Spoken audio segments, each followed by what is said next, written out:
Richard Bong spent his formative years in popular Wisconsin, a locale where the aromatic presence of pine woodlands seamlessly merged with expansive agricultural landscapes stretching endlessly across the horizon. Born on September the 24th, 1920, he held the distinction of being the eldest among 9 siblings within a Swedish-American household that placed an unparalleled emphasis on diligent labor. His father, Carl, dedicated his life to cultivating the land, and the youthful Dick, as he was universally known, navigated his early existence immersed in the customary routines of a farm boy, undertaking demanding chores before the first light of dawn, attending school, and then resuming additional farm duties until the onset of darkness. Nothing within the fabric of his childhood experiences offered any indication of a destined future as a formidable combatant.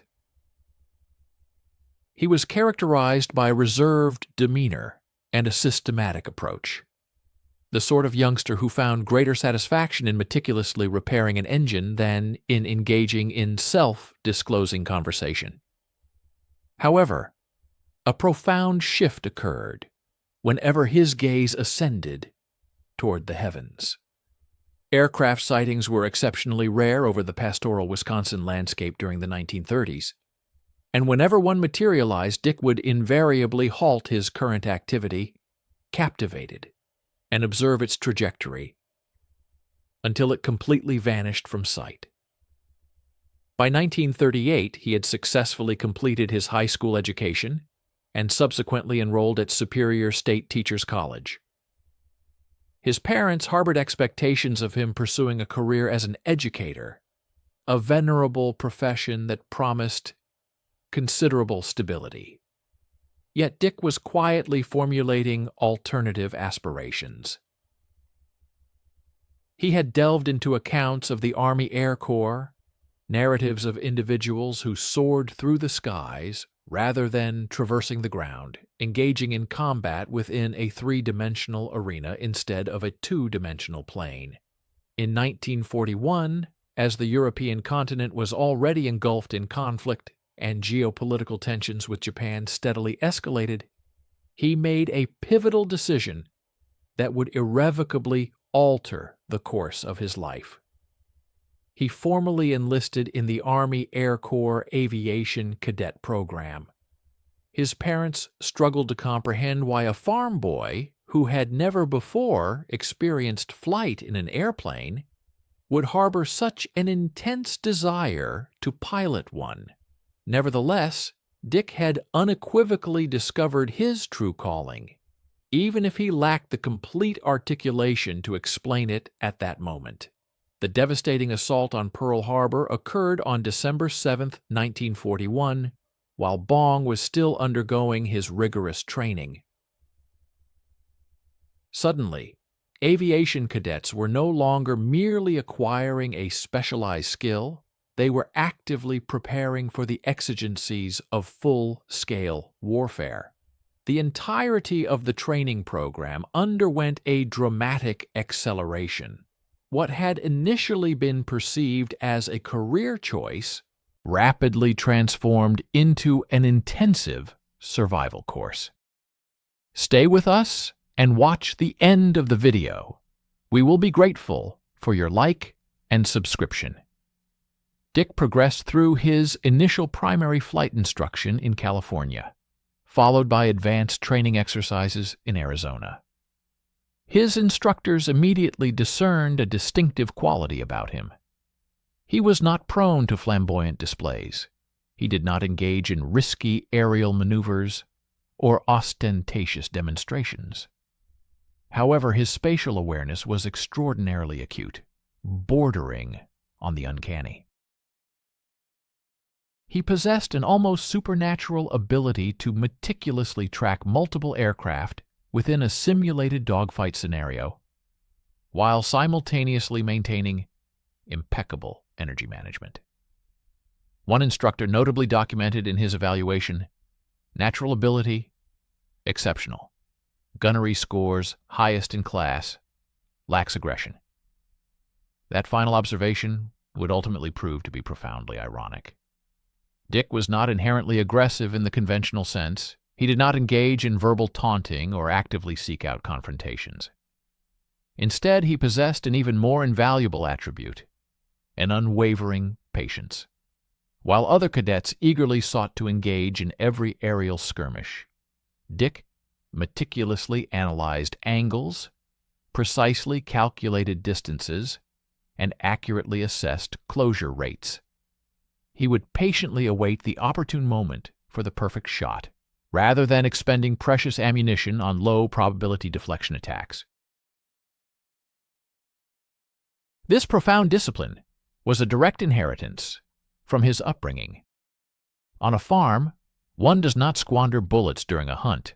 Instead, one ensures that the initial shot is decisively effective, recognizing that a second opportunity might not present itself.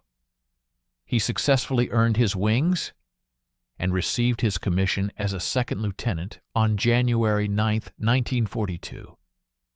At the age of 21, Dick Bong had officially become a fighter pilot, yet he had never experienced the realities of combat. He had never discharged his aircraft's weaponry against an adversary that returned fire. The Army Air Corps subsequently assigned him to Hamilton Field in California as an instructor, and for several months he diligently imparted to other nascent pilots the fundamental skills he had so thoroughly mastered. It was a secure and undeniably significant role, but it did not align with the core motivation that had initially driven him to enlist. By the middle of 1942, the Pacific Theater of Operations was in dire need of seasoned pilots. Japanese forces were achieving significant victories, systematically pushing American forces back from island to island. Pilots were being lost at a rate far exceeding their replacement capacity. Dick persistently submitted requests for combat duty. Finally, in September 1942, his long-awaited orders arrived. He was assigned to the 5th Air Force in the Southwest Pacific, and he would be piloting an aircraft about which he had only heard tantalizing rumors, the Lockheed P-38 Lightning. The P-38 Lightning stood apart from every other aircraft gracing the skies. While most fighter planes were equipped with a single engine, the Lightning boasted two, strategically mounted on distinctive twin booms that extended rearward to a characteristic twin-tail configuration. The cockpit was centrally situated within a nacelle positioned between these booms, affording the pilot an unobstructed panoramic view that single-engine fighters simply could not replicate. Lockheed had initially conceived its design in 1937 as a high-altitude interceptor, and by 1942 it had established itself as the swiftest fighter in the American arsenal. However, its exceptional speed was inextricably linked to considerable operational complexity. The twin Allison V-1710 engines demanded impeccable synchronization. The failure of one engine necessitated an immediate and precise compensation using rudder trim. Otherwise, the asymmetric thrust would inevitably propel the aircraft into an uncontrolled spin. The turbo superchargers, which endowed the Lightning with its remarkable high-altitude performance, were notoriously temperamental, frequently succumbing to malfunctions that could transform a routine combat mission into an urgent emergency landing scenario. When Bong first entered the cockpit of a P-38 at Hamilton Field, the interior felt remarkably spacious compared to the confined quarters of single-engine trainers. The control yoke, reminiscent of a bomber's controls rather than a fighter's stick, was positioned between his legs. A formidable array of 4 50-caliber machine guns and a single 20mm cannon were tightly clustered in the aircraft's nose, all firing directly forward through the propeller arc without the need for synchronization gear. This configuration translated into devastating firepower, meticulously concentrated into a tight pattern. While other fighters featured wing-mounted guns that produced a broader spread pattern, the P-38's nose-mounted armaments converged precisely at a single focal point. Striking an adversary within this convergent zone guaranteed its catastrophic destruction. Yet the Lightning carried a reputation, and not all of it was favorable. Pilots frequently characterized it as heavy, asserting that it could not outmaneuver German Bf-109s or Japanese Zeros in a turning fight. The flight controls became noticeably stiff at high velocities, rendering recovery from steep dives particularly perilous. In the European theater, P-38s faced considerable difficulties against Luftwaffe fighters that could superiorly outturn and outclimb them at medium altitudes. Consequently, some pilots actively sought transfers to P-51 Mustangs or P-47 Thunderbolts. The Lightning, they lamented, was a widowmaker. Dick absorbed all these prevalent criticisms during his checkout training, but he perceived the aircraft through a different lens. Indeed, the P-38 was undeniably heavy. It weighed over 17,500 pounds when fully loaded. Yet that substantial weight conferred distinct advantages. The aircraft exhibited exceptional stability, serving as a steadfast gun platform that remained remarkably steady even amidst turbulent conditions. Its twin engines provided crucial redundancy. Losing one engine still permitted a safe return to base. And then there was the sheer firepower. No other aircraft in the Pacific could deliver such a concentrated and destructive force in a single, devastating burst. I am from your country region, and I believe that this video topic, highlighting the individual journeys of pilots like Richard Bong, is incredibly important for understanding the human element behind the grand narratives of historical conflicts. It reminds us that behind every statistic and every major battle, there were ordinary people making extraordinary decisions, often driven by personal conviction and an evolving sense of duty. The detailed portrayal of the P-38 Lightning also offers a fascinating glimpse into the technological advancements and challenges of wartime aviation. Dick dedicated several intensive weeks to mastering the intricate peculiarities of the Lightning. The powerful engines demanded meticulous handling during the critical takeoff phase. An overly aggressive throttle application could, through sheer torque, violently veer the aircraft from the runway. In the crucible of combat, the control stick could not be yanked with the same abandon as in a basic trainer. The P-38 instead necessitated smooth, synchronized control inputs. Yet once a pilot discerned its inherent rhythm, the machine responded with remarkable grace and precision. Dick relentlessly practiced his gunnery, fine-tuning his convergence zone to an optimal 300 yards. This distance was deemed sufficiently close to inflict devastating damage upon adversaries, while simultaneously providing a safe buffer from the lethal debris of exploding targets.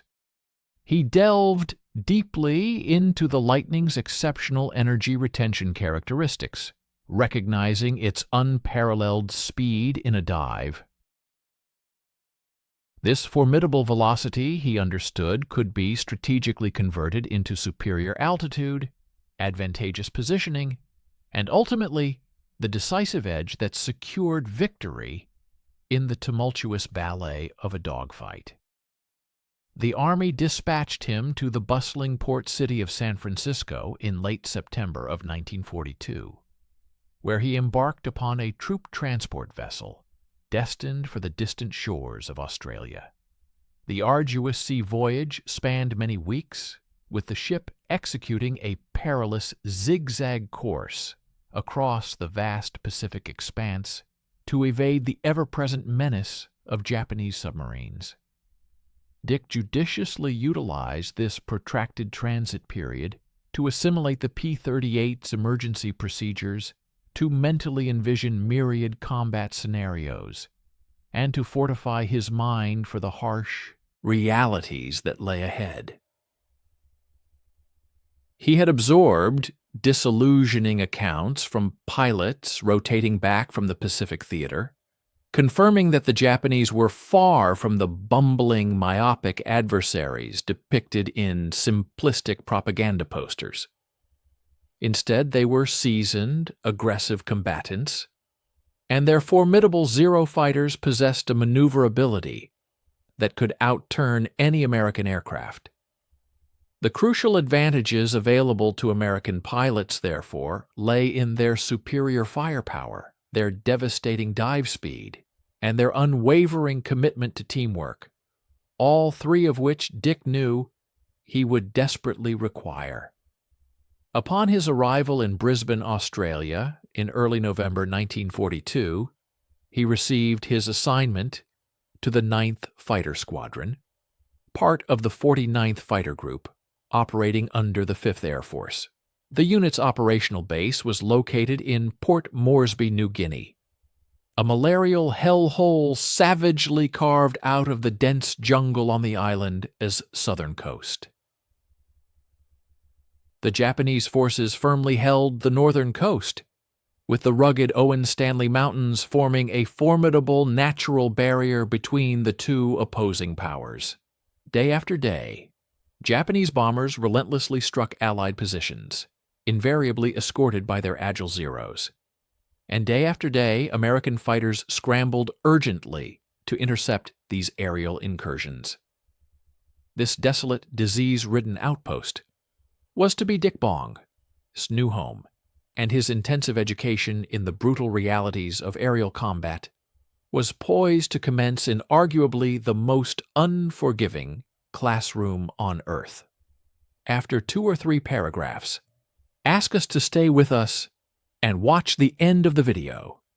We will be grateful for your like and subscription. Write a comment about where you are from and what you think about the video topic. Port Moresby in November 1942 was an oppressive inferno of humidity and discomfort. The makeshift airfield consisted of a strip of pierced steel planking laid precariously over perpetually damp mud that seemed to defy all attempts at drying.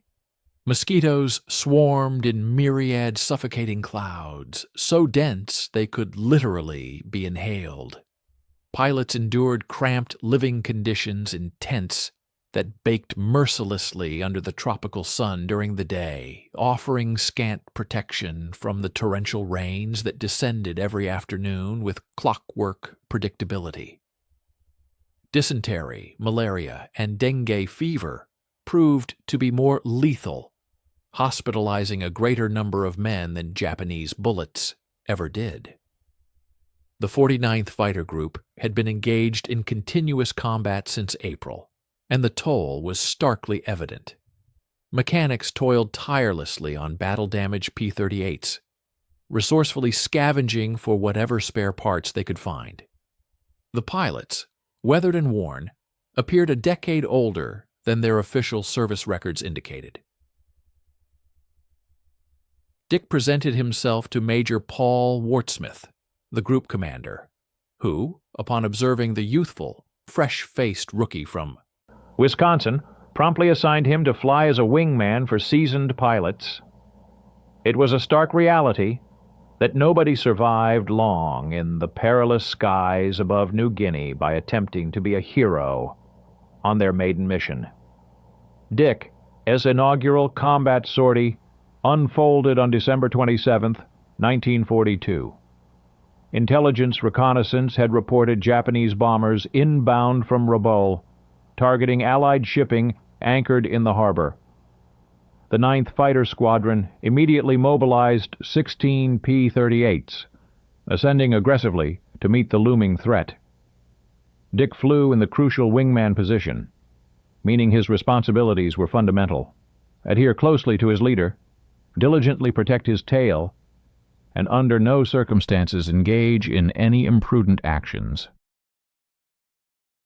At an altitude of 18,000 feet, he finally discerned them, a formidable contingent of twin-engine bombers, likely Mitsubishi GFOMs, colloquially known by Americans as Bettys, with agile Zero interceptors weaving protectively above them. His hands instinctively gripped the yoke tighter. Every primal urge screamed at him to close the distance and unleash fire, but ingrained discipline held him back. His flight leader skillfully maneuvered the section for an advantageous attack run, diving from the sun's glare, to complicate the Zeros' defensive reaction. Then, in an instant, everything unfolded in a blur of chaos. The leader unleashed a burst of fire upon a Betty, his tracers converging precisely into the bomber's wing route. Dick followed suit, aligning his gun sight reticle onto another bomber. He pressed the trigger. The P-38 shuddered violently as its formidable armament, 4 50-caliber machine guns and a 20mm cannon, discharged simultaneously. His first combat burst lasted perhaps a mere 2 seconds. He observed impacts on the Betty's fuselage, but before he could ascertain if he had inflicted serious damage, a Zero streaked past his canopy, so close that he could distinctly see the pilot's helmet. The radio erupted with a cacophony of urgent voices. "Brake right! 2 Zeros high! Watch your 6!" Dick executed a violent pull, feeling the crushing G-forces compress his chest, and in the ensuing disorienting chaos, he lost sight of his leader. This was fundamentally different from training. In simulated exercises, everyone adhered to a predetermined script. Here, the script ignited and burned away the very moment contact was made. He suddenly found himself isolated at 15,000 feet, his heart pounding erratically. The radio discipline he had diligently learned dissolved amidst the desperate calls from pilots reporting threats, positions, and urgent requests for assistance. Dick reversed course, frantically searching for his squadron, and then spotted an afflicted P-38 trailing smoke, relentlessly pursued by 2 Zeros. The struggling fighter was taking direct hits, with shrapnel visibly tearing away from its left boom.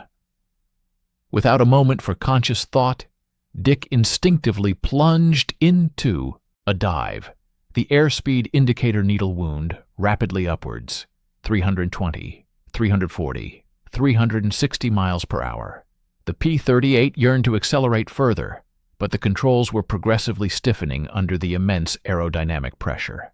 He aligned his sights on the trailing Zero, still a distant 600 yards back, far too great a range for effective fire, but he fired nonetheless. Long tracer streams arced defiantly toward the enemy fighter. The Zero's pilot perceived them, abruptly disengaged from his attack, and rapidly ascended away. Dick did not pursue. Chasing Zeros into their favored climbing turns was a known path to suicide. The damaged P-38 hobbled precariously toward home. Dick never learned the identity of the pilot he had momentarily saved. The squadron returned to Port Moresby with a diminished count of 13 out of the original 16 aircraft. 3 pilots had not made it back.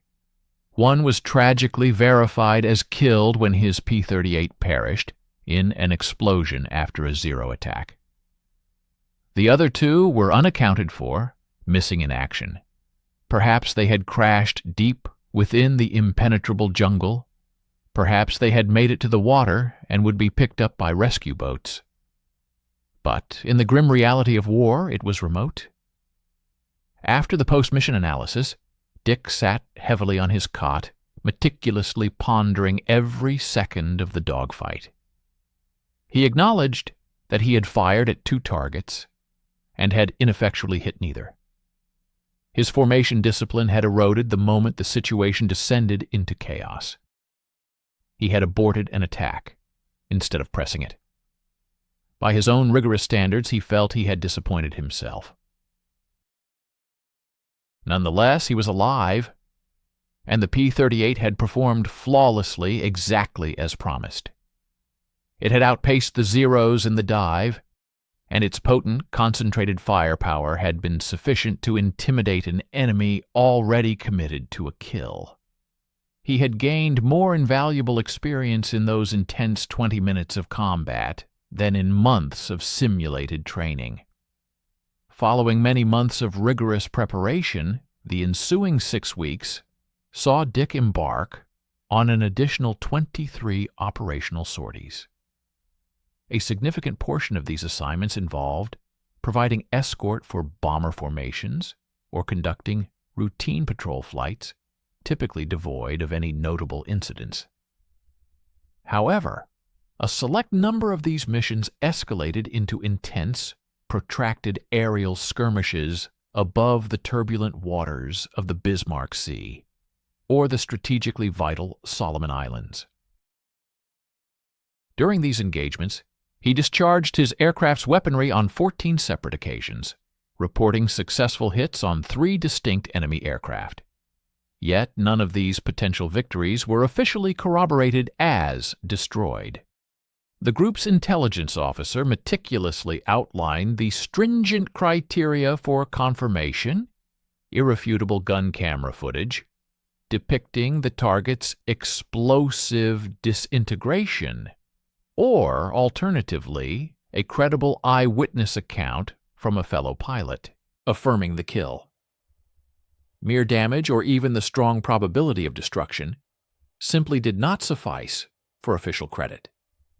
The entire dynamic of his combat experience underwent a profound transformation on January 8, 1943.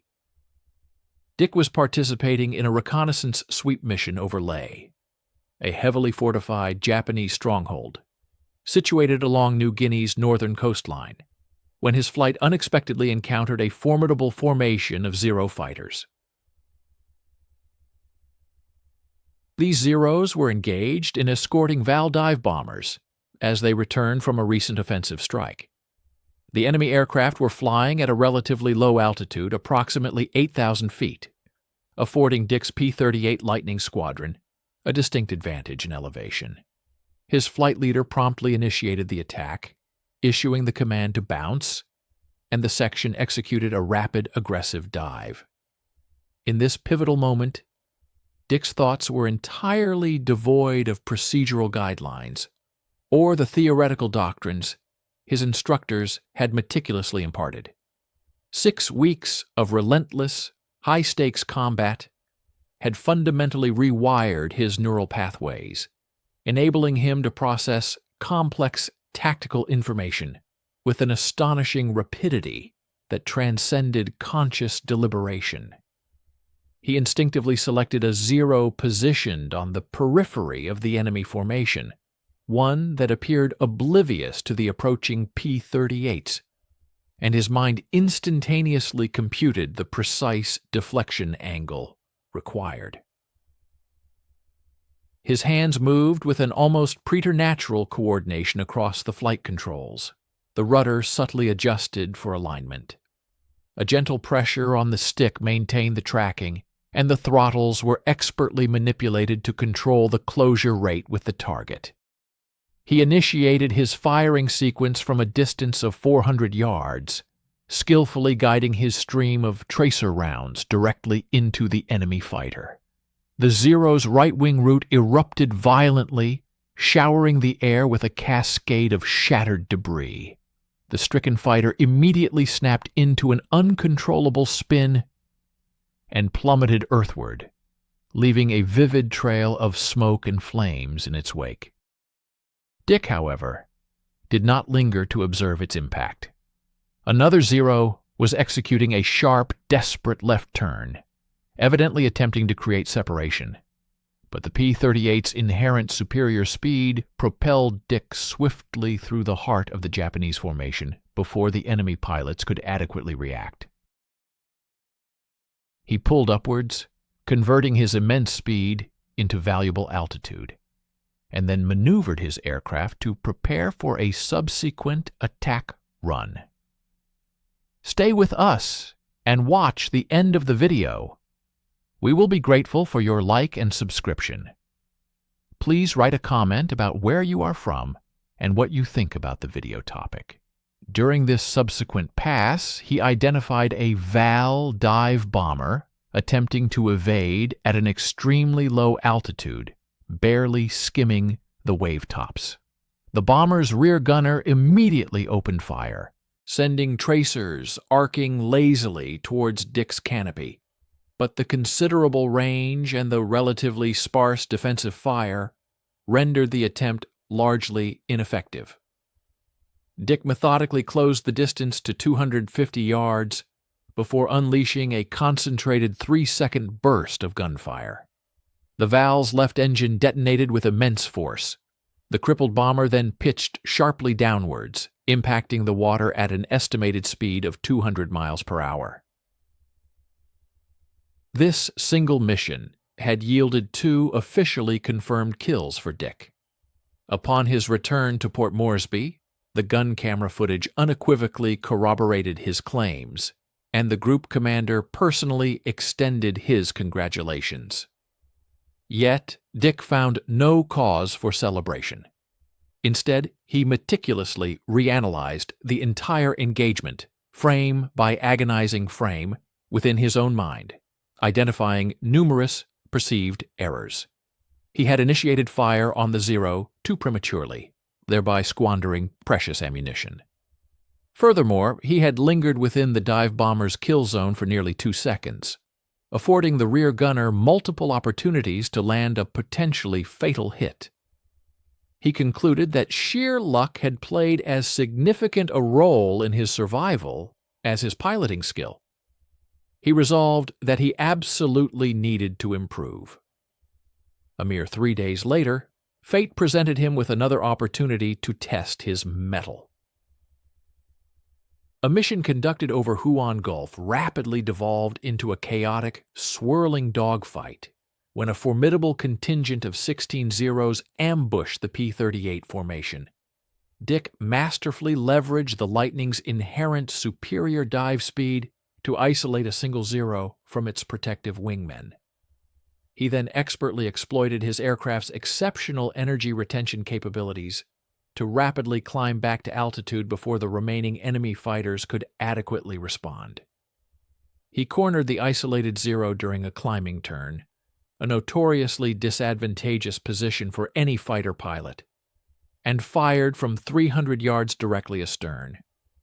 The Japanese fighter disintegrated instantly. This marked his 3rd confirmed kill. A week after this engagement, on January 24th, he achieved 2 more Zero kills in a single intense encounter over Buna. With 5 confirmed kills amassed in just 13 days, Dick Bong had officially attained ace status, and it was abundantly clear that he was merely at the nascent stages of his remarkable career. What truly distinguished Dick from other highly proficient pilots was his idiosyncratic yet highly effective approach to aerial gunnery.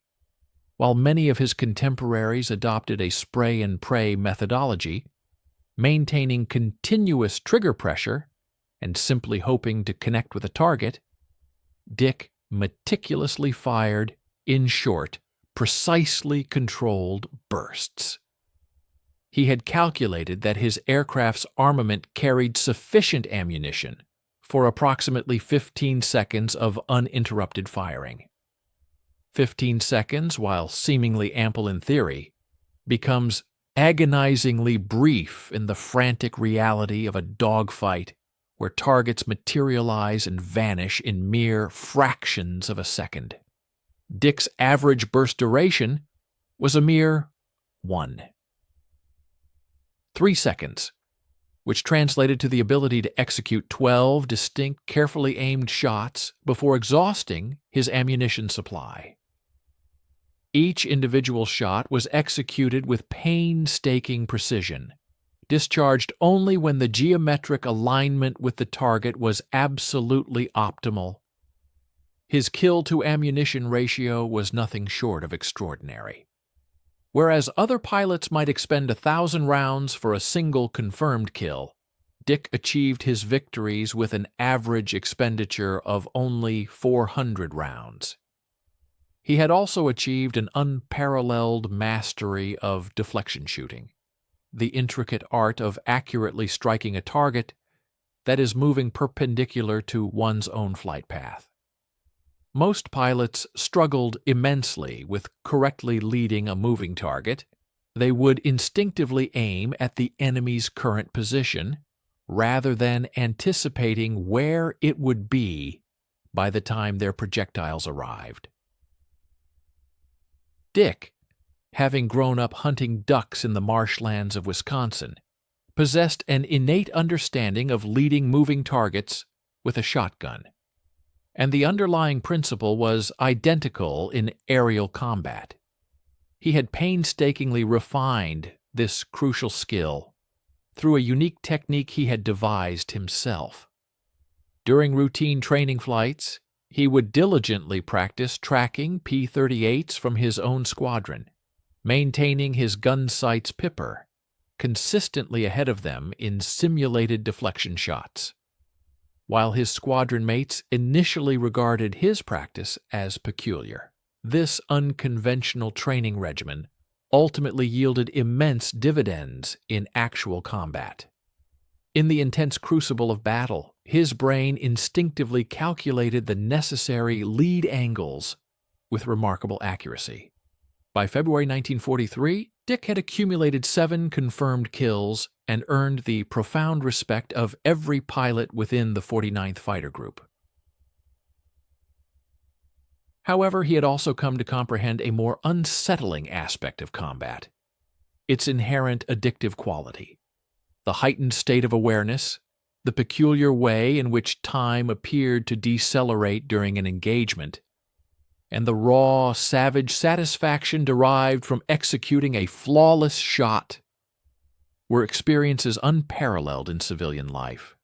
Nothing in his prior existence could replicate that intense rush. Some pilots, overwhelmed by the incessant psychological stress, experience burnout after only a few months, their nerves irrevocably frayed. Dick, conversely, appeared remarkably immune to such pressures. He flew mission after mission with the same unwavering, methodical focus he had previously applied to his farm work. While other pilots often voiced complaints about the oppressive heat, the debilitating malaria, or the notoriously terrible food, Dick's sole concern was inquiring about the schedule for the next mission briefing. Times like twos. He had unequivocally discovered his calling, what he excelled at, and he harbored a resolute intention to ascend to the very pinnacle of his chosen profession. His newly acquired ace status brought with it certain privileges that Dick neither sought nor desired, alongside responsibilities he regarded with utmost seriousness. The press, eager for wartime heroes to inspire the populace back home, discovered him in March 1943, when 5th Air Force Headquarters actively sought compelling narratives. Photographers descended upon Port Moresby, clamoring for images of the quiet farm boy who had transformed into a formidable aerial predator. Dick detested every single moment of this newfound attention. He reluctantly posed beside his P-38, arms crossed, visibly uncomfortable, while reporters barraged him with inane questions about his feelings regarding shooting down a Zero. How did it feel? It felt to him like simply performing his duty. It felt like safeguarding the lives of his squadron mates. It felt like an experience utterly beyond the comprehension of anyone who had never been confined within a cockpit at 20,000 feet, with enemy fighters rapidly closing at a combined velocity of 600 miles per hour. The extraordinary capabilities of the aircraft, particularly its impressive airspeed of 600 mph, undoubtedly captured widespread attention. Yet, This intense focus inadvertently yielded a highly beneficial outcome. General George Kenney, the esteemed commander of the 5th Air Force, personally intervened to ensure that Dick remained deployed in the theater of operations rather than being rotated back to his home country. While most pilots typically completed a single combat tour before returning to the United States for a period of recuperation and instructional duties, General Kenney recognized the invaluable asset that Dick represented. He was resolute in his desire to retain his most accomplished aviators, entrusting them with the critical task of mentoring new recruits on the essential strategies for survival in aerial combat. Consequently, Dick was assigned the additional responsibilities of a gunnery instructor. In the intervals between his perilous combat missions, he would take nascent pilots skyward, meticulously demonstrating the refined techniques that had consistently preserved his life. These vital lessons included crucial advice such as refraining from pursuing zeros during a climb, leveraging the P-38's superior dive speed to dictate the terms of engagement, employing concise bursts of fire, and maintaining an unwavering awareness of one's wingman's position. While some of the fresh replacements diligently absorbed his teachings, others harbored a misguided belief in their own superior judgment. Dick, however, eventually ceased to concern himself with who heeded his counsel, particularly after witnessing 3 overconfident hotshots tragically shot down within their inaugural week, a direct consequence of their blatant disregard for every lesson he had imparted. His 9th confirmed aerial victory occurred on March 3, 1943, during a mission that, by all reasonable accounts, should have resulted in his demise. He was diligently providing protective cover for a formation of B-17 bombers engaged in an assault on Rabaul when, without warning, 6 Zeros descended upon his section from a superior altitude. In a moment of sheer terror, Dick's wingman succumbed to panic and abruptly broke formation, leaving Dick isolated and perilously outnumbered against a multitude of enemy fighters. The tactical predicament was unequivocally dire, a stark disparity of 6 adversaries against a lone defender, compounded by an inherent altitude disadvantage and the complete absence of any supporting aircraft. Nevertheless, Dick had internalized the profound truth that panic constituted a far more lethal threat than any bullet. He maintained an extraordinary composure, expertly exploiting the P-38's exceptional roll rate to nullify the initial Zero's targeting solution before executing a rapid dive to establish a safe separation. The Zeros, in a critical error of judgment, pursued him. In a steep dive, no other aircraft possessed the capability to match the Lightning's blistering speed. Stay with us and watch the end of the video. We will be grateful for your like and subscription. Please write a comment about where you are from and what you think about the video topic Dick skillfully recovered from the dive at an altitude of 5,000 feet, possessing ample velocity to execute a powerful zoom climb back to 12,000 feet.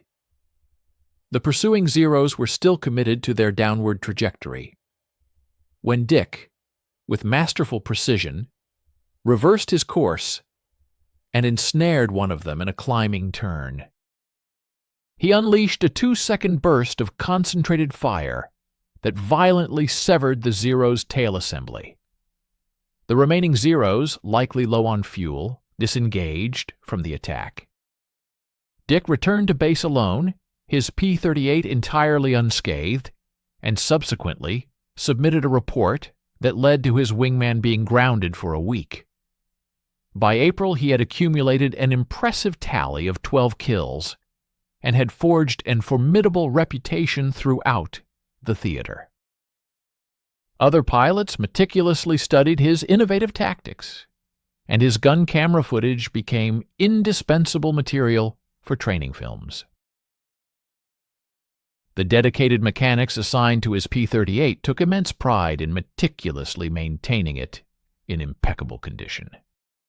They affectionately christened the aircraft Marge, a tribute to Dick's girlfriend residing back in Wisconsin. The name, along with 12 Japanese flags symbolizing his victories, was emblazoned on the nose of the plane. Dick, though finding the gesture somewhat whimsical, offered no objection. He understood the profound importance of morale, and if his ground crew derived inspiration from a mascot, his aircraft could dutifully serve that purpose. What truly distinguished Dick from merely proficient pilots was his profound and intuitive grasp of energy management. In the tumultuous arena of a dogfight, every aircraft possesses a finite amount of energy, an intricate interplay between its current speed and altitude. To squander one's energy was to render oneself utterly defenseless. To expertly preserve it was to command absolute control over the engagement. The P-38, unlike the highly maneuverable Zero, was not designed for close-quarters turning combat, a fact Dick never attempted to defy. Instead, he meticulously employed the hit-and-run tactics, a revolutionary approach originally pioneered by the legendary Flying Tigers in China. This strategy involved diving into the fray at prodigious speeds, delivering a swift, decisive shot, and then rapidly extending away before the adversary could effectively react. Subsequently, he would exploit his superior speed to regain altitude, ready to repeat the devastating cycle. The Japanese aviators, recognizing the unmistakable twin-boom silhouette of the Lightning, often referred to P-38 pilots as fork-tailed devils, and even their most skilled pilots learned to prudently avoid engaging them whenever feasible. Dick also developed a unique and highly effective method he termed probability shooting. While most pilots meticulously aimed for the quintessential shot, patiently awaiting the ideal position before discharging their weapons, Dick recognized that in the frenetic, ever-changing environment of a dynamic dogfight, such perfect opportunities rarely, if ever, materialized. Instead, he would execute 70% shots. These were not flawless, but they were sufficiently precise that his concentrated firepower could still inflict critical damage. His inherent accuracy was not demonstrably superior to that of his peers, yet he discharged 3 times as many rounds per engagement because he refused to be constrained by the elusive pursuit of perfection. A greater volume of shots inevitably translated into more hits, and a higher number of hits, in turn, inexorably led to more confirmed kills. By June 1943, Dick had amassed an impressive total of 18 confirmed aerial victories, solidifying his status as the leading American ace in the Pacific theater. However, it was not merely the numerical tally that propelled him. Rather, it was the intellectual challenge, the intricate geometric problem of accurately directing bullets into a swiftly moving target before that very target could extinguish his life or that of his wingman. Every single engagement presented a distinct and unique scenario. Each enemy pilot exhibited their own idiosyncratic patterns, their own cunning stratagems. Dick meticulously observed and analyzed them all, diligently filing away invaluable lessons for the subsequent confrontation. Some Zeros, when under attack, would predictably break to the left. Others would attempt a desperate split S maneuver. The truly elite among them would execute a scissor, deliberately forcing an overshoot. Dick painstakingly learned to anticipate these varied responses. enabling him to strategically position himself such that any defensive maneuver the enemy undertook inadvertently played directly into his next offensive strike. The summer of 1943 heralded a new and pivotal phase in the Pacific War. The Allied forces were steadily advancing northward through the Solomon Islands chain, and each strategic advance unequivocally demanded absolute air superiority. Dick found himself flying multiple perilous missions on a daily basis, often launching before the first blush of dawn and not returning to base until well after the cloak of darkness had descended. The relentless operational tempo was utterly brutal. Pilots, utterly exhausted, would frequently doze off during critical briefings. Maintenance crews toiled for grueling 18-hour shifts, working tirelessly to ensure the P-38s remained airworthy and combat-ready. The Japanese, now fighting with an almost fanatical desperation, were throwing every available resource at the American forces, who were relentlessly striving to isolate the formidable stronghold of Rabaul. Dick's kill count steadily escalated, 19 by July, 21 in August, and a staggering 24 by September. Each individual number represented a specific, indelible engagement seared into his memory. The audacious Zero that attempted to ram him over Wewak, the twin-engine bomber that exploded with such proximity to his P-38 that its debris fractured his canopy. The ferocious aerial battle over Oro Bay, where he single-handedly shot down 3 enemy aircraft in a mere 4 minutes. Other distinguished aces were also rapidly accumulating their own impressive tallies of kills. Tommy Lynch had achieved 20 victories, Gerald Johnson boasted 18, and Neil Kirby was quickly ascending the ranks with 15. The press, with characteristic zeal, began to sensationalize it as a race, a notion that Dick profoundly despised. For him, this was not a competition. It was a stark, brutal struggle for survival. Nevertheless, the Army Air Force enthusiastically embraced the burgeoning publicity, and headquarters meticulously maintained detailed scoreboards. Dick was undeniably leading, and this made him an invaluable asset for bolstering morale. In September 1943, he received orders to return to the States for a war bond tour. He had endured nearly a year of continuous combat, having flown over 200 missions. The prospect of a respite should have been a welcome relief, yet Dick felt a profound sense of abandoning his squadron. General Kenny, however, assured him that the tour would be brief, lasting just 2 months, after which he would return to New Guinea.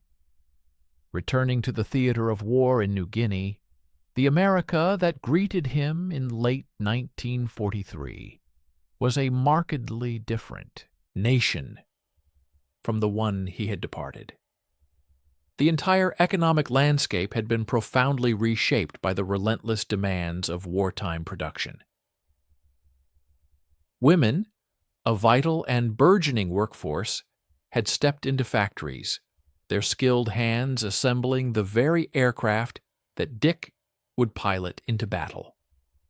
The pervasive reality of rationing touched every household, a constant reminder of the national effort.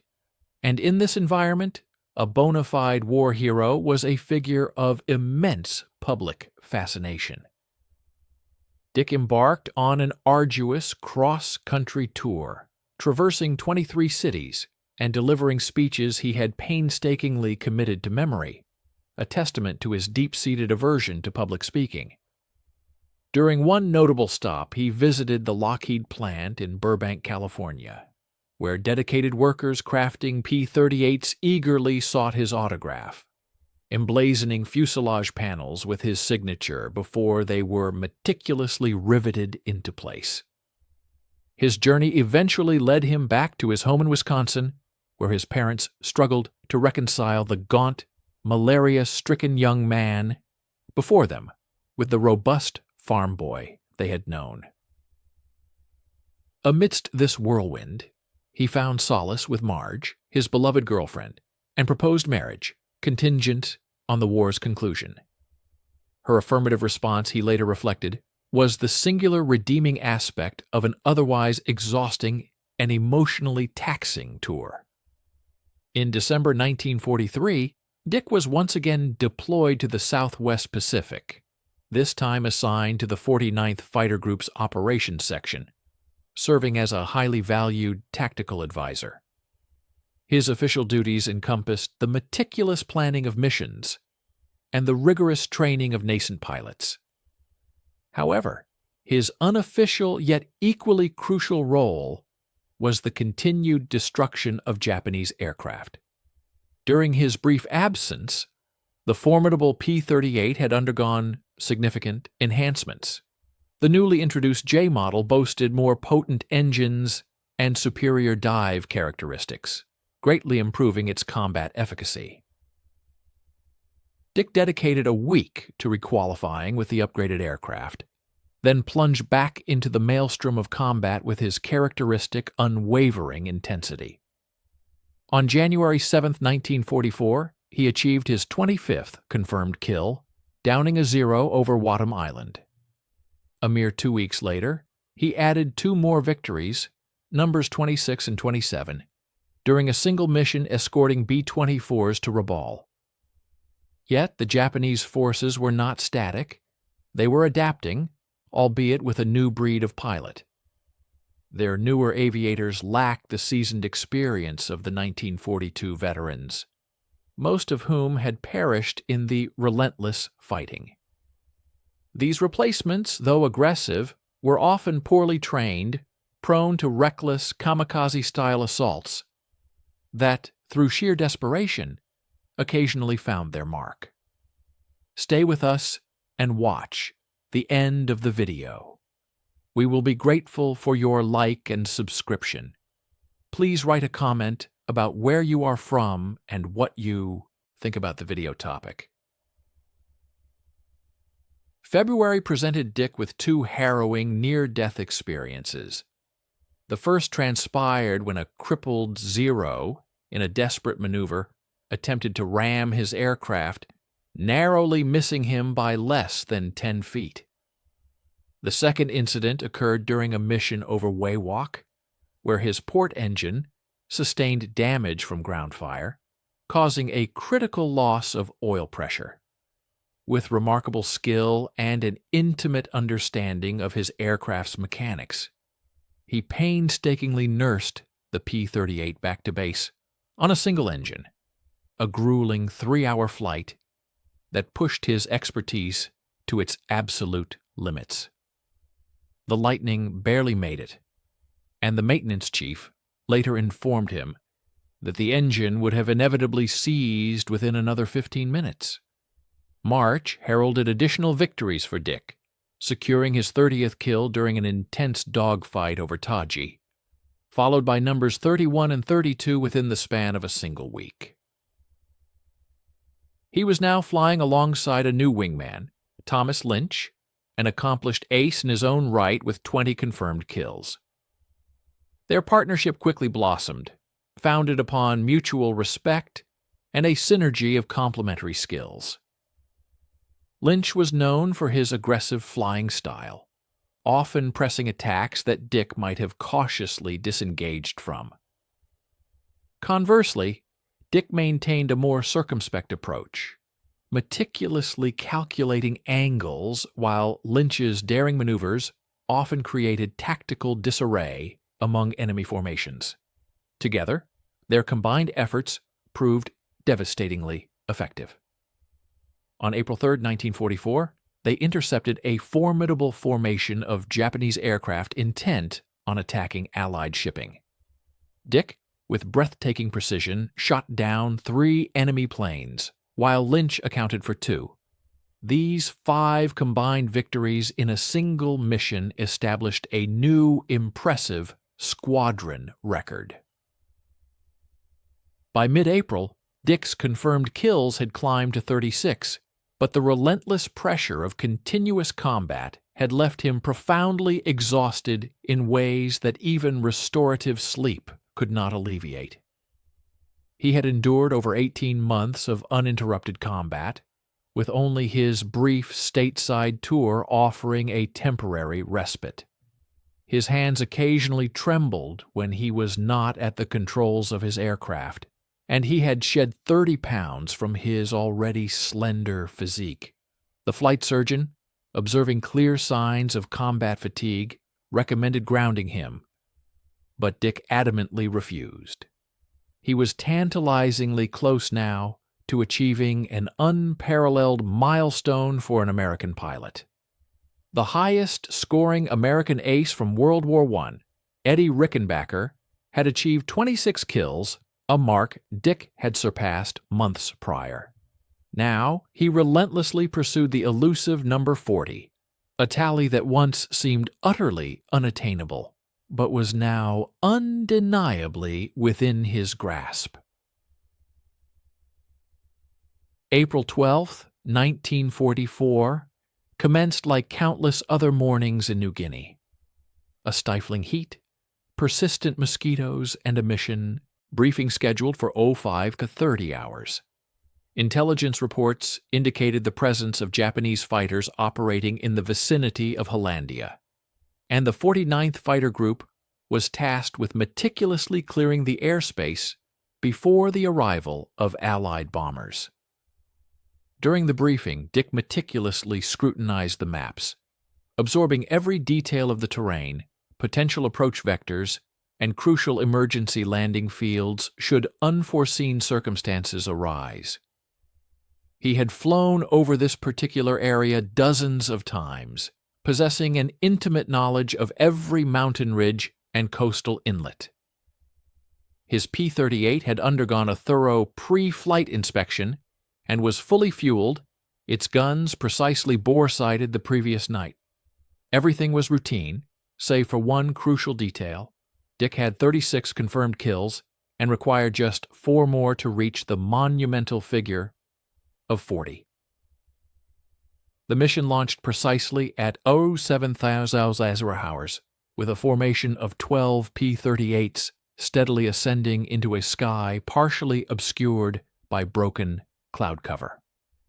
Dick, leading the formation, systematically scanned the heavens with the practiced, almost instinctual rhythm that had preserved his life through hundreds of hours of intense combat. At an altitude of 14,000 feet, they broke through the clouds into pristine, clear air and immediately spotted them, a menacing formation of Japanese fighters and bombers, heading south directly toward Allied positions. Dick counted at least 20 enemy aircraft, a substantial strike package that signaled a significant commitment of resources from the Japanese. He promptly broadcasted the contact and expertly positioned his flight for an attack from the sun, employing the oldest trick in aviation, a tactic that, despite its age, remained the most profoundly effective. The initial engagement, a bounce, was executed with textbook precision. Dick singled out a zero positioned on the formation's periphery and dove, his airspeed rapidly accelerating past 400 miles per hour. The Lightning's controls, though stiffening under the immense pressure, responded faithfully to his precise inputs. He opened fire at 350 yards, his tracers converging with deadly accuracy on the Zero's fuselage. The enemy fighter instinctively rolled left, attempting a split-S maneuver to escape, but Dick had anticipated the move. He swiftly adjusted his aim and fired again. The Zero's canopy shattered into fragments, and the aircraft tumbled uncontrollably, trailing thick, black smoke. That was kill number 37.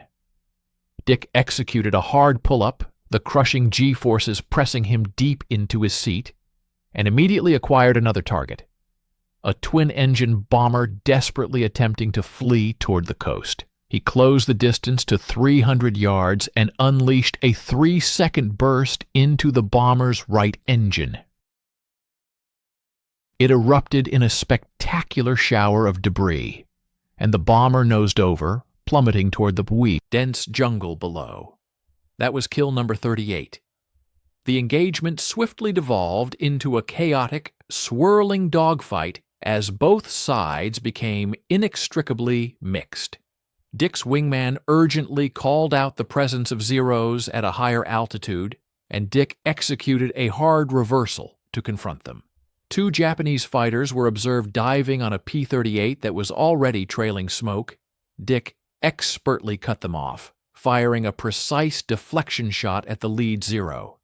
His bullets walked across the fighter's wing route, and the Zero snap-rolled into an uncontrolled spin. That was kill number 39.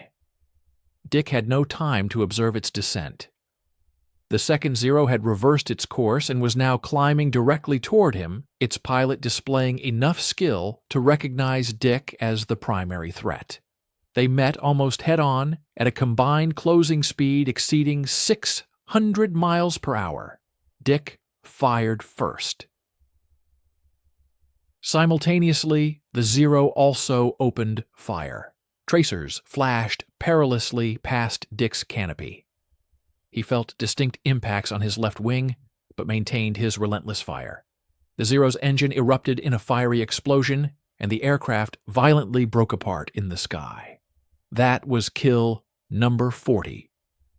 The P-38 Lightning, under the command of its pilot, Dick, vibrated violently as its left engine began to falter, sputtering with a distressing cough. The oil pressure gauge, a crucial indicator of engine health, plummeted, confirming the severe damage sustained during the recent intense aerial engagement. The full extent of the hits remained unknown, yet the rapidly ascending engine temperature, now deep into the red zone, signaled imminent failure. With a decisive action, Dick initiated the shutdown procedure for the crippled engine and feathered its propeller to reduce drag. Then pivoted his aircraft towards their distant home base, a challenging 200 miles away. While the Lightning demonstrated commendable handling characteristics on a single engine, the fuel consumption escalated dramatically, turning the return journey into a tense race against diminishing reserves. Mentally, he rapidly calculated the critical variables, the remaining fuel, the exact distance to base, and the accelerated rate of consumption, realizing the margin for error was perilously thin. The rest of his flight formation closed in protectively, providing an essential escort as they hobbled across hostile airspace. Their precarious journey continued until, a mere 50 miles from their destination, the port engine seized completely, its propeller stubbornly locking despite being feathered. The resulting increase in drag forced Dick to push the throttle of his sole remaining engine to its limit, simply to maintain altitude. With fuel now at a critically low level, he made the difficult decision to release his flight, instructing them to proceed ahead, understanding there was no benefit in having everyone arrive on fumes.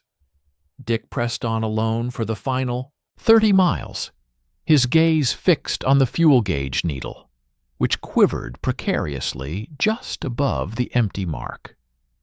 He urgently radioed the control tower at Port Moresby, declaring an emergency and requesting an immediate straight-in approach. Cleared without hesitation, the P-38 soared across the airfield boundary, its fuel warning light now glaring ominously.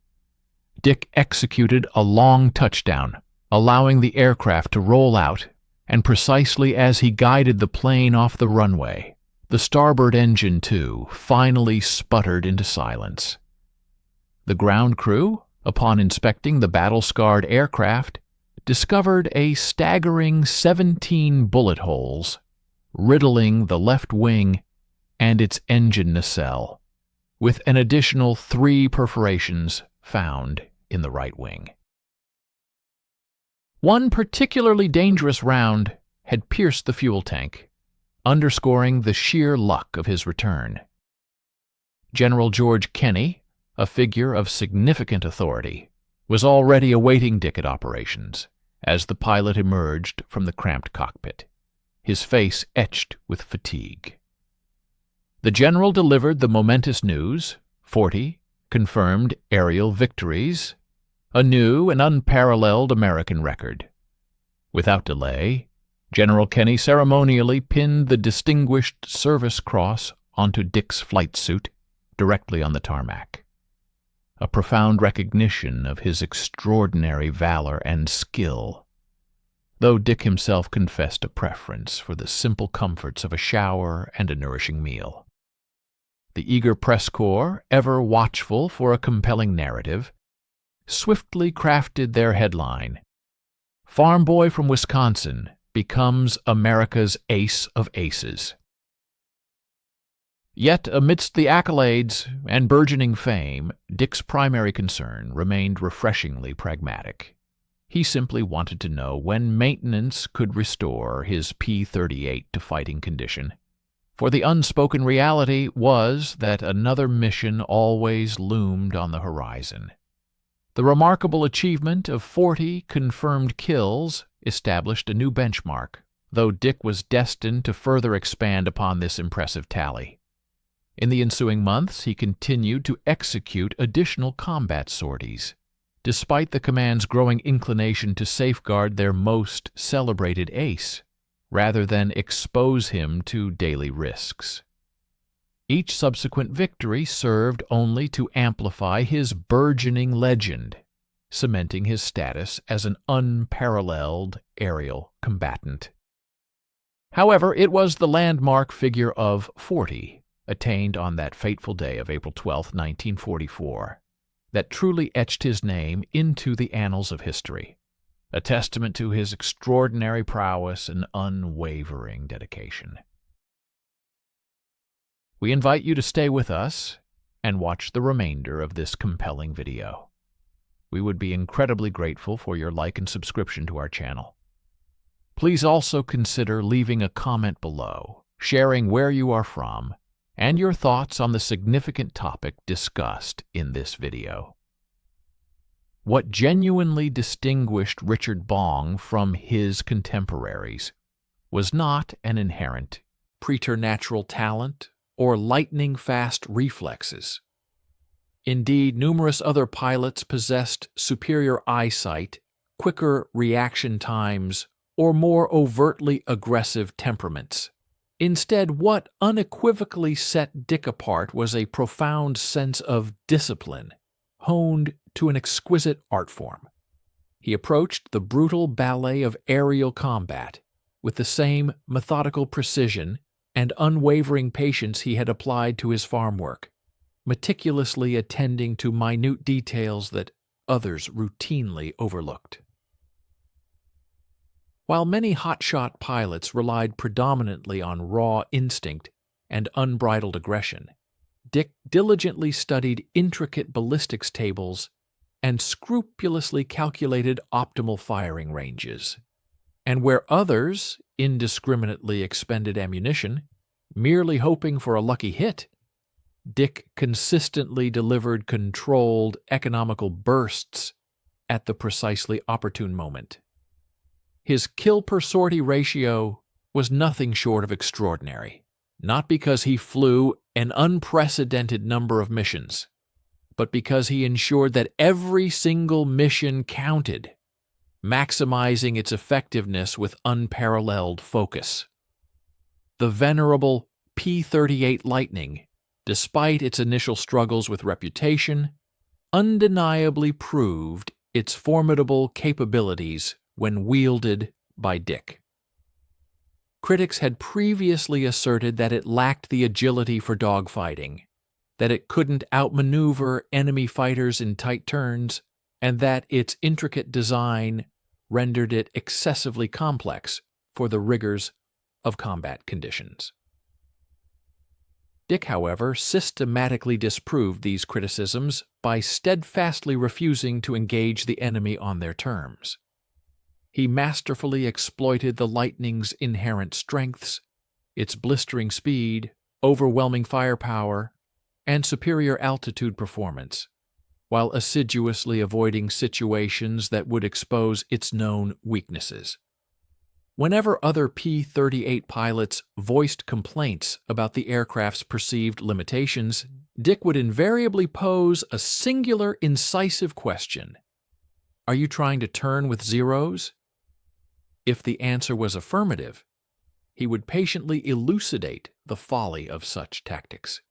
The Lightning was designed for a different purpose than a zero. Stop attempting to force it into a role it wasn't built for. Utilize its strengths as it was originally conceived, and it will unfailingly bring you home. This fundamental philosophy permeated throughout the entire 5th Air Force. Consequently, P-38 units universally adopted boom and zoom tactics as their standard operational procedure, and their kill ratios experienced a dramatic and immediate improvement, validating Dick's strategic acumen. Dick's exemplary gunnery techniques swiftly became mandatory study material for all fighter pilots operating across the vast expanse of the Pacific theater. The Army Air Force meticulously analyzed his gun camera footage, identifying distinct and repeatable patterns in his engagement style. Their findings revealed that he consistently fired shorter bursts than the average pilot, clocking in at an economical 1.3 seconds, a stark contrast to the typical 2.8 to 8 seconds expended by his peers. Crucially, he deliberately waited until his target was within the optimal range of 250 to 350 yards before initiating fire, steadfastly refusing to squander precious ammunition on low-probability, long-range shots. Furthermore, his precision extended to aiming for specific, vulnerable components, engines, cockpits, and fuel tanks, rather than merely spraying bullets indiscriminately at the entire aircraft. Most importantly, his understanding of deflection shooting surpassed that of virtually anyone else in the theater. This unparalleled ability to accurately lead a crossing target was a skill honed over years of hunting ducks in the marshlands of Wisconsin, a practical experience he seamlessly translated into the complex three-dimensional aerial geometry of combat. While the Air Force diligently attempted to systematize his techniques into formal training curricula, the results were decidedly mixed. One could impart the mechanical aspects of his methods, but the innate, almost intuitive instinct required for true mastery could only be cultivated through extensive, lived experience. His enduring partnership with his dedicated crew chief, John Doherty, vividly underscored another critical, often overlooked element of combat success: the symbiotic relationship between the pilot and their maintenance personnel. Dick consistently treated his ground crew with a profound respect that was remarkably uncommon for the prevailing officer-enlisted dynamics of 1944.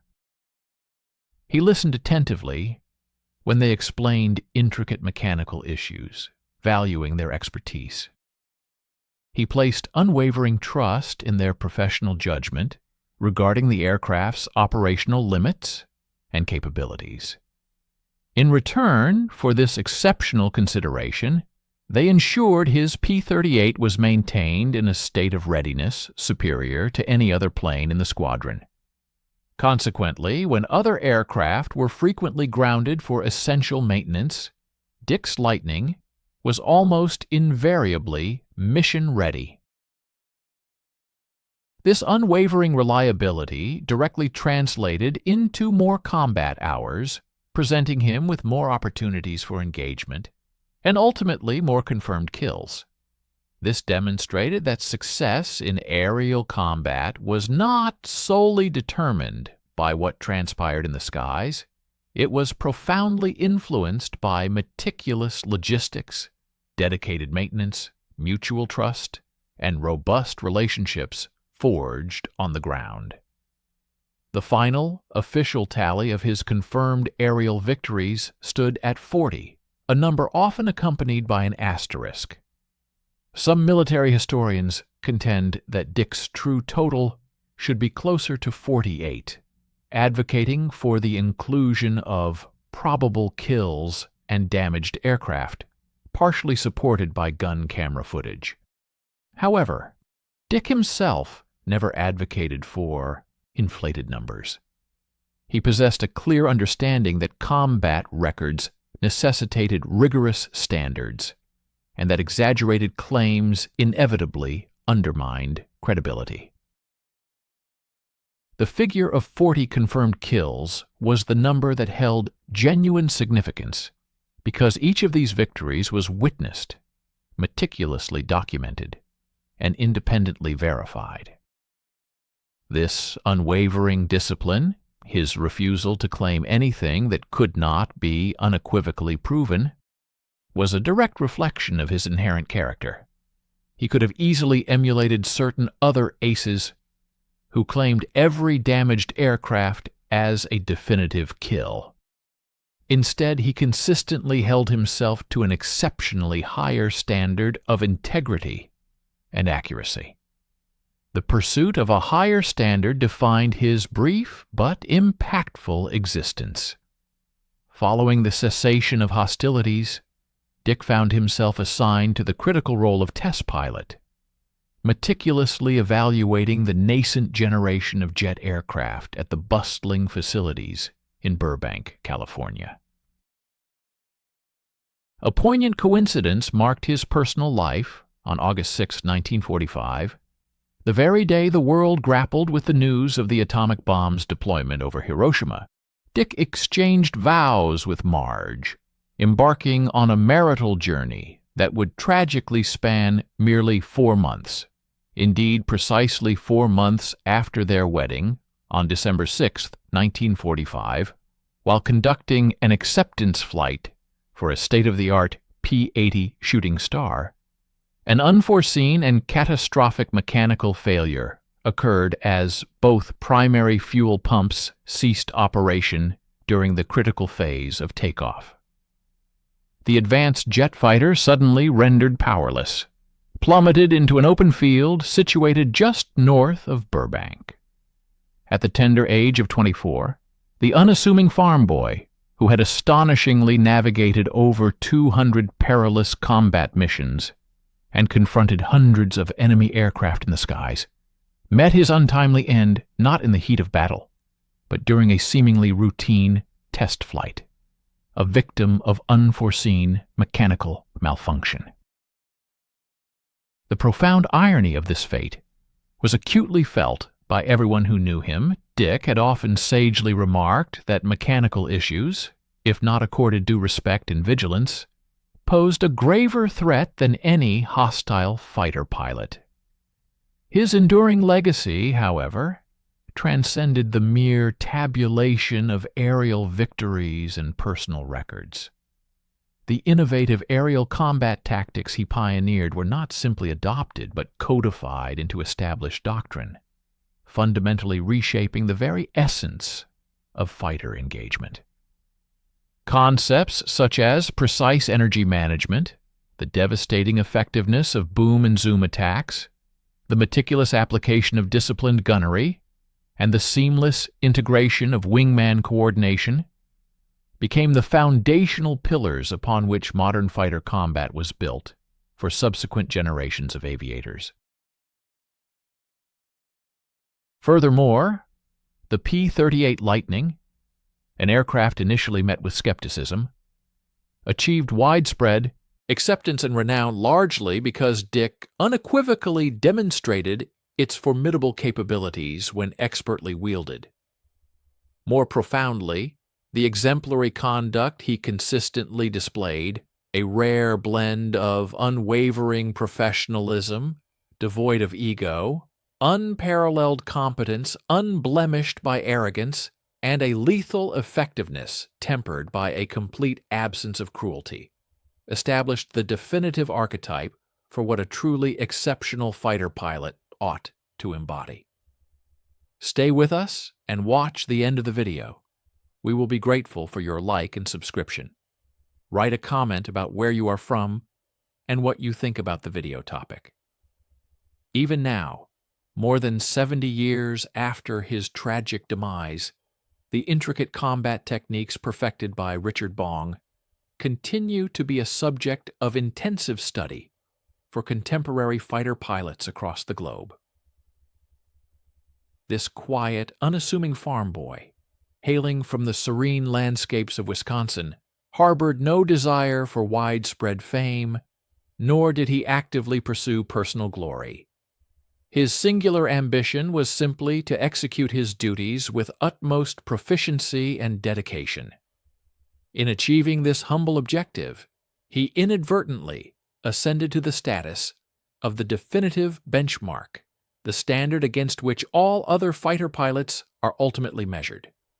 His astonishing record, 40 enemy aircraft definitively destroyed, and over 200 combat missions successfully weathered, stands as a testament to his extraordinary skill.